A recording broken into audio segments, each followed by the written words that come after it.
Olá, queridos amigos. Neste capítulo, Paulo continua a defesa de seu apostolado, iniciada no capítulo anterior. Ele inicia o verso 1 com ironia ao pedir para os coríntios o suportarem um pouco mais em sua loucura. Ele diz isso pelo fato de que eles toleravam muito bem as loucuras de seus adversários, os quais pregavam um outro Jesus, pois tinham um caráter diferente daquele que fora pregado e um evangelho diferente do que eles haviam aceitado antes. Isso está no verso 4. Ele também usa de ironia ao chamar seus acusadores de superapóstolos, pois um pouco mais à frente ele diz que estes tinham o objetivo de ser considerados iguais a ele e a Timóteo.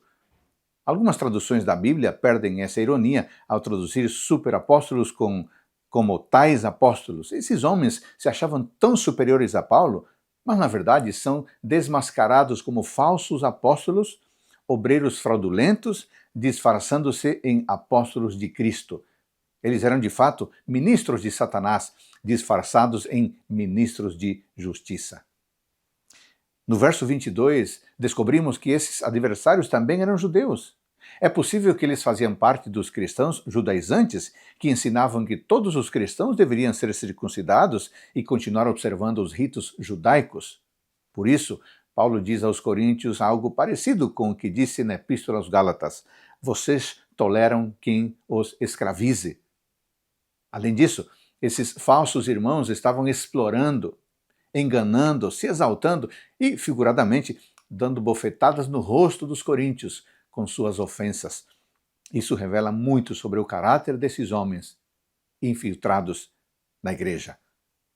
Pelo jeito, esses adversários criticavam até mesmo a vida humilde de Paulo entre os coríntios, o qual chegou ao ponto de passar privações.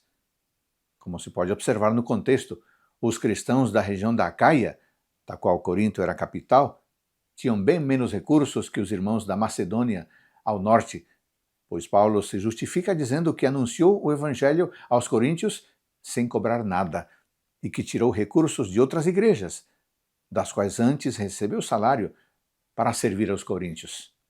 Além disso, foram os cristãos da Macedônia que vieram com mantimentos para suprir o que faltava para Paulo, pois ele não queria ser pesado demais para os coríntios.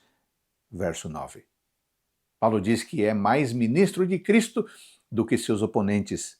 Ele usou de ironia mais uma vez, pois não cria que eles fossem ministros de verdade. E logo depois faz uma longa lista descrevendo suas dificuldades e desafios por causa do Evangelho, versos 23 a 27. O que ele chama de uma quarentena de açoites, menos um nessa lista, era uma prática dos judeus baseada em Deuteronômio 25:3, onde Deus determina que 40 chicotadas seria o número máximo que um juiz poderia determinar como pena. Querendo parecer muito misericordioso, mais do que Deus, eles determinaram que o número máximo seria 39.